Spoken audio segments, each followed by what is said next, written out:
ఇప్పుడు నీకు ఎన్ని చెప్పినా నరకం కనపడతల్లా, ఆ వేదనలు కనపడతల్లా, ఆ బాధలు కనపడతల్లా, మరణం తర్వాత జీవితం యొక్క దాఖలాలు నీకు ఊహ కూడా అందడంలా. అందువల్ల ఏముందిలేవే, చాలా మంది అంటారు నరకంలో పోతే పోయాంలేండి, మేము నరకంలో పోతాంలే కానీ మీరు స్వర్గంలో పోండి అంటుంటారు. ఏంది దాని పర్యావసనం తెలియక. నరకం ఎంతటి భయానకమైనటువంటిది అంటే నబీ సల్లల్లాహు అలైహి వసల్లం చెప్పారు, ఈ ప్రపంచంలో అందరికంటే ఎక్కువ సుఖాలు అనుభవించిన వ్యక్తి నువ్వు నేను కాదు.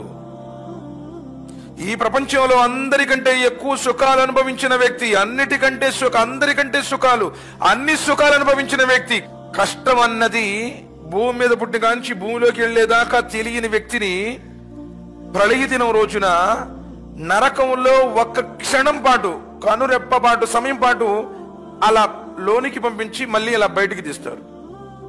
ప్రపంచంలో కష్టం అన్నది తెలియని వ్యక్తిని ఆ క్షణం పాటు అలా పెట్టి ఇలా బయటికి తీయగానే అడుగుతారు, అయ్యా ప్రపంచంలో నువ్వు అందరికంటే ఎక్కువ సుఖాలు, అన్ని సుఖాలు అనుభవించావు కదా, ఆ సుఖాలు అనుభవించినటువంటి దాఖలాలు ఏమైనా ఉన్నాయా? ఆ వ్యక్తి చెబుతాడు, ప్రపంచంలో నాకు ఒక్క సుఖం అనుభవించినటువంటి గుర్తు కూడా, దాఖలాలు ఈ రోజు నాకు గుర్తు లేదు అని చెప్తాడు. అంటే నరకం అంతటి వేదనలతో కూడుకున్నది. ఆ రోజు తెలుస్తుంది.